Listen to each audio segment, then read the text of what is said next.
Dodge this. What's up, YouTube? Welcome back to the Ambushed Apostate YouTube channel.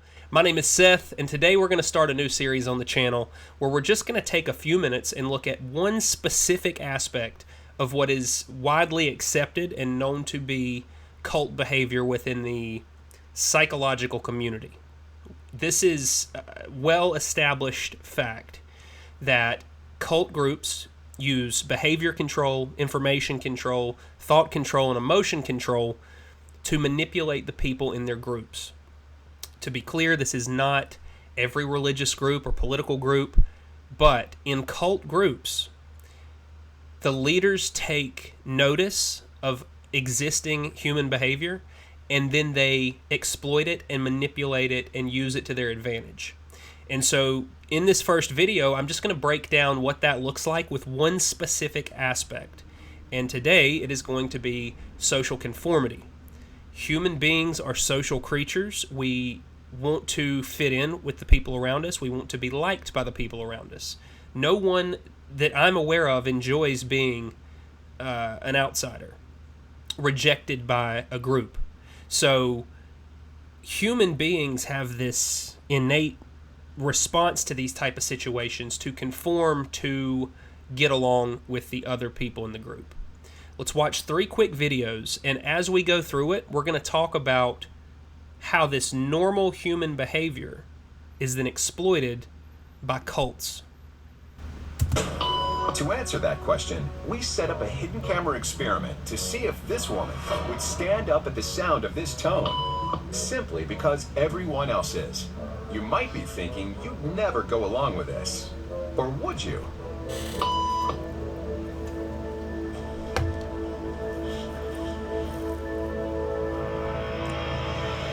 After just 3 beeps, and without knowing why she's doing it, this woman is now conforming perfectly to the group. But what happens if we take the group away? Elaine, please.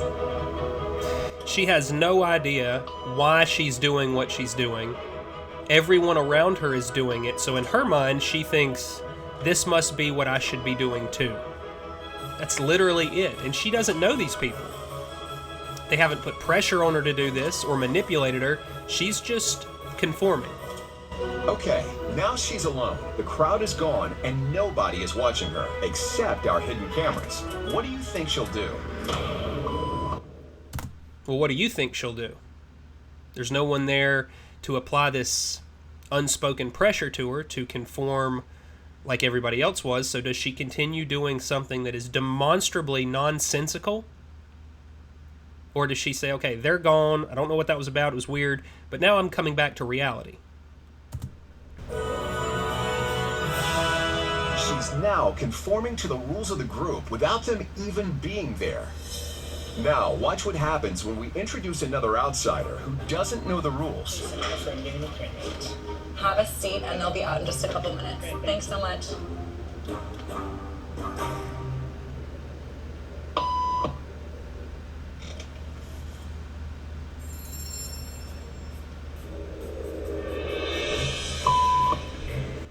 Normal reaction by that guy, by the way, like, you good? What are you doing?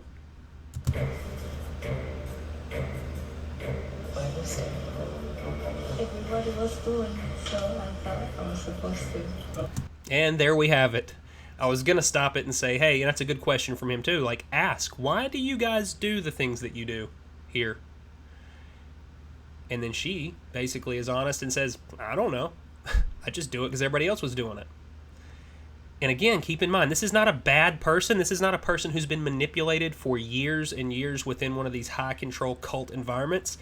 Well, I assume that. Based on this scenario, I have no reason to believe that, and she is still this quickly being influenced by people she didn't even know. Now, think about how much more influence the leader of a small group can have over someone when they say, you know, why are you not standing up like everyone else?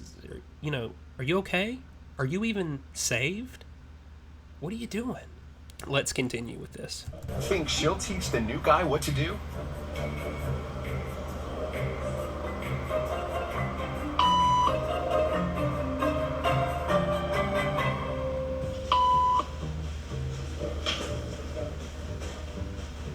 We kept the cameras rolling as more unsuspecting patients arrived. I'm going to let you figure out what happens to this new lady as time goes on. You can watch the video in its entirety in the link in the description. But I just wanted to point out that this right here is how groups propagandize, in a lot of cases, very harmful and destructive beliefs onto their members, and then they go out and they infect everyone they come in contact with it. And then those people, if they adopt it, which, we don't want to be the outcast, so yeah, sure, we'll adopt it, sounds reasonable, they start propagating it. It's a vicious cycle, but this is exactly how cults operate. They take a normal human behavior and they manipulate it and exploit it for their own personal benefit. But an experiment is not a public opinion poll. It examines behavior under the pressure of social forces, as the experiment of Solomon Asch reveals. The experiment you'll be taking part in today involves the perception of lengths of lines. As you can see here, I have a number of cards, and on each card there are several lines. Your task is a very simple one. You're to look at the line on the left and determine which of the three lines on the right is equal to it in length. All right, we'll proceed in this order. You'll give your answer. Only one of the people in the group is a real subject, the fifth person with the white t-shirt. The others are confederates of the experimenter and have been told to give wrong answers on some of the trials. The experiment begins uneventfully as subjects give their judgments. 2, 2, 2, 2, 2, 3, 3, 3, 3. But on the third trial... Pay very close attention right now, because this is how destructive, high-control environments manipulate people in real time. Everyone's agreeing. Everyone's agreeing. Watch. Well, something happens. 2, 2, 2,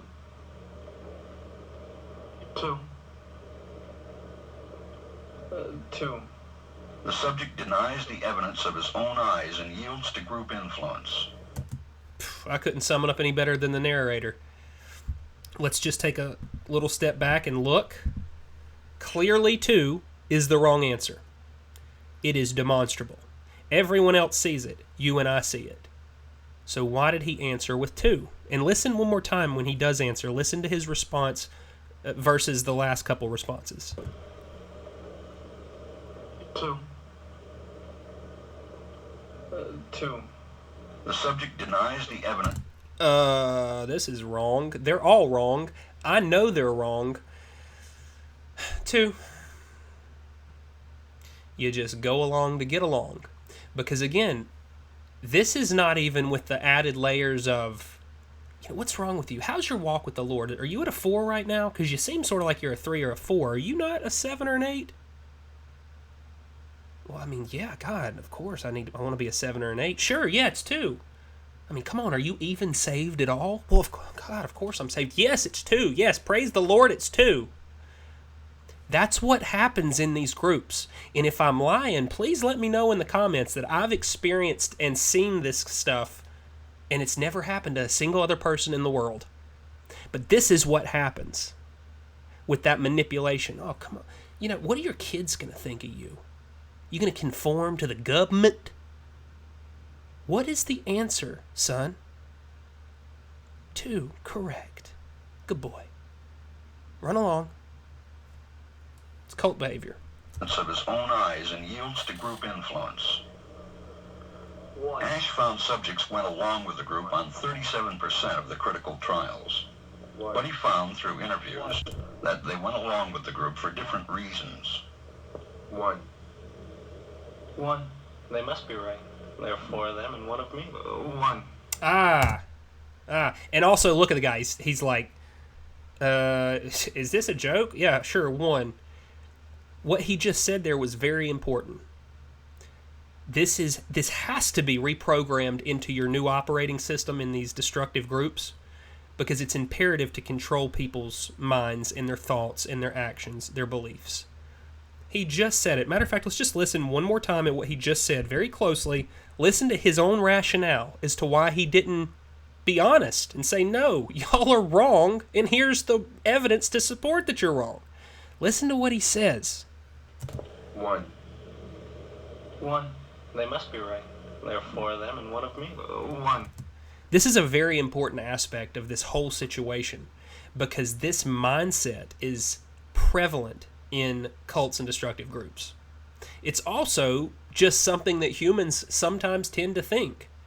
I mean, there's 4 of them and 1 of me. They can't all be wrong. I must be wrong. That is a fallacious way of thinking.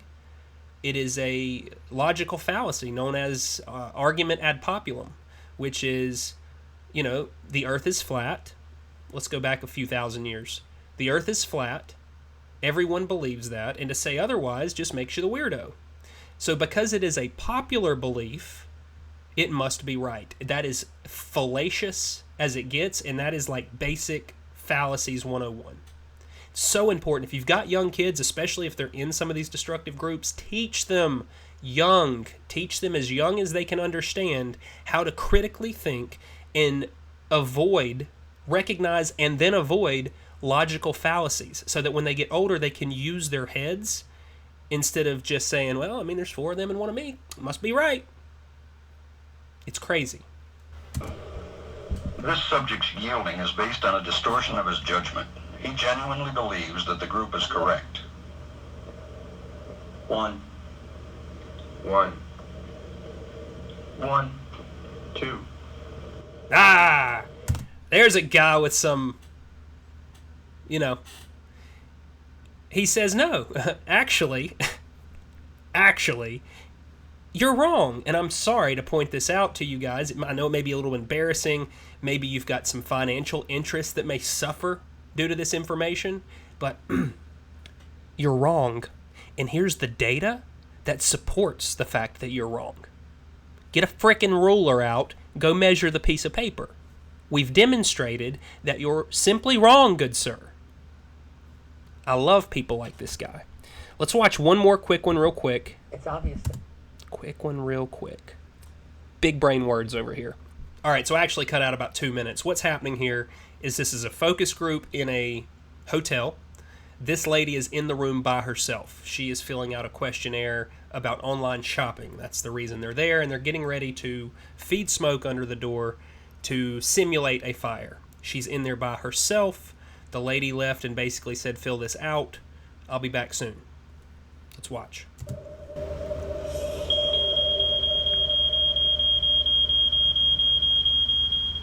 She's now noticed the smoke and is concerned. At this point, she decides to investigate to find out what's going on.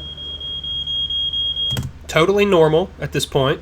She's immediately taken responsibility for figuring out what to do.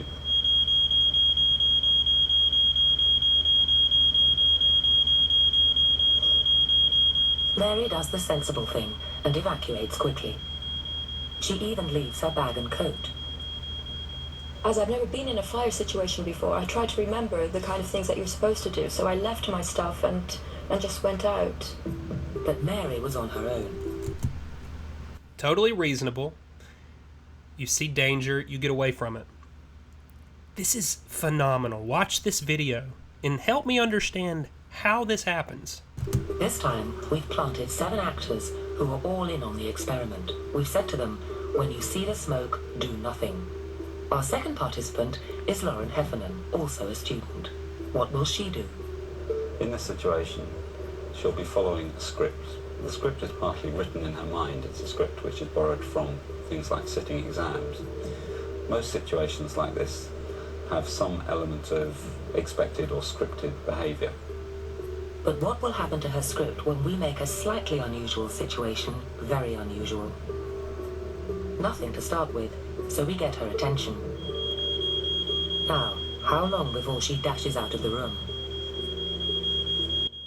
Honestly, before you watch any more, put your guesses in the comments and just guess at how long this lady's going to sit in this room with, 7 other people while it fills with smoke and the smoke alarm goes off.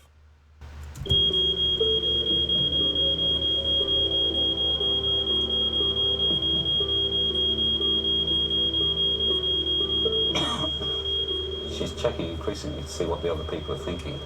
But who can she appeal to? The answer is nobody. She turns to the norm of the group. Ignore the smoke. In a real fire, the people in this group would be in very serious danger by now. I was looking for some sort of reaction from someone else, even just the slightest little thing, that they'd recognise that there was something, going on here. For me to kind of react on that and then do something about it, I kind of needed prodding. She's waiting for someone else to react. Why isn't anyone else reacting? She feels uncomfortable. She doesn't want to embarrass herself by taking the lead, taking action. But something is definitely wrong. Lawrence? You sit in these groups for week after week after month after year, and you're looking around at other people going, y'all realize this place is quite literally burning down, right? Something is majorly wrong here.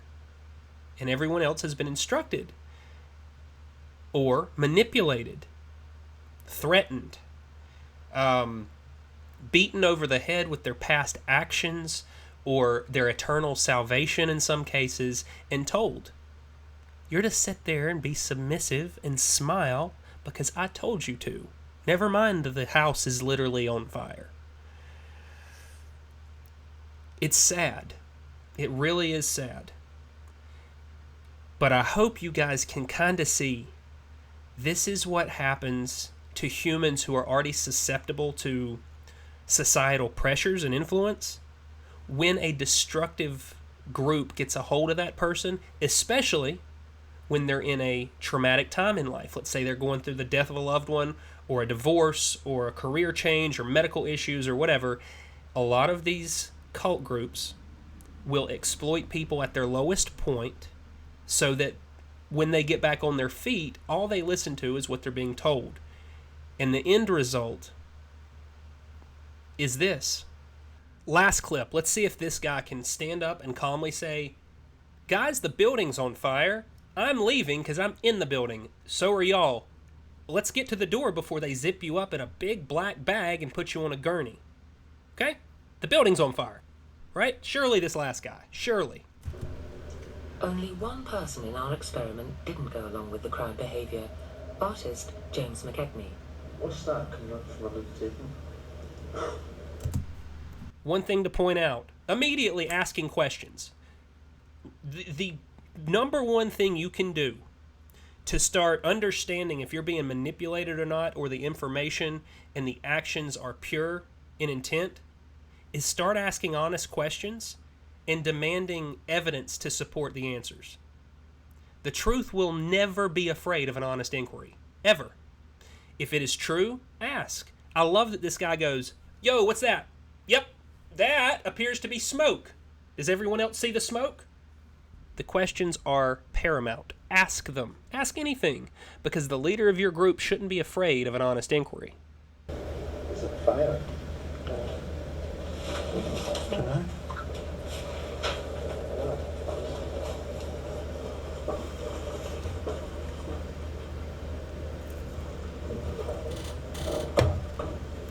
There's a fire. We should just wait till she comes back. Yeah. You think? What? She said just to wait here, didn't she? What? Fire. What's that? Do you mean it? She said just to wait here, didn't she? She's coming right down now. James isn't going to sit in a dangerous room just because everyone else does. Or is he? The power of the group proves irresistible. The reassurances of the rest of the group that somebody else is responsible seem to be sufficient to pull him back into place. Instead of leaving the room and calling for help, he sits back down again and waits.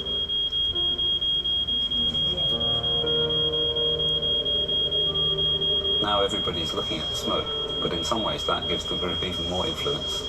After all, if everybody can see the smoke and no one's panicking, well, it would be crazy for him to do it too. James stays in the room for another 10 minutes before finally leaving. In a real fire, he wouldn't have been able...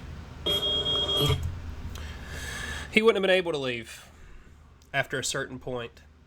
What's crazy about this last guy is he was on his feet in less than 30 seconds and hitting the door in less than 60. What happened? This is literally a random group of people and you sit down and within a minute the room catches fire. And just from their influence of saying, no, the lady in authority said, sit here and be quiet, she'll be right back, was enough for this man to disregard and to throw to the wind his common sense, his logical thinking, his self-preservation. And he plops back down for 12 more minutes, which, by the way, if it was a real fire, would have killed everybody in the building, I'm sure. That's a long time for fire to spread in a building. My encouragement to you guys as we end this first video in this series, if you are in a group and you look over and you see the proverbial smoke pouring out of the cracks underneath the doors and the ventilation system, and now there's dark black smoke filling up the sanctuary, get up and leave and take your family with you. Get your friends out too. Guys, the place is on fire and we're all getting ready to die in here. Leave. Preserve yourself and your family and your friends, your livelihood, your sanity, by not associating with these destructive groups. The very second you see smoke pouring from a door and everybody else sitting there going, he told us to stay right here and keep our mouth shut, so that's what we're doing. That is cult behavior. So that's my take on how cult leaders influence their congregants, their members, by exploiting already existing human flaws and just piling on the guilting and the manipulation and the control and the shaming and the fear to get this kind of compliance tenfold, 20-fold.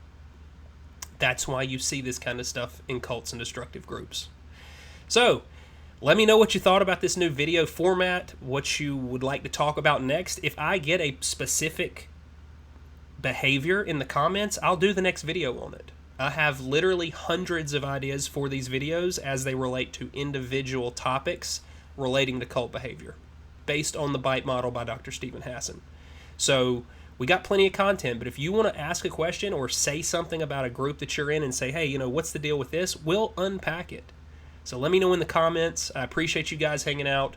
Until next time, I appreciate you being here, and whatever you do, don't get ambushed. Dodge this.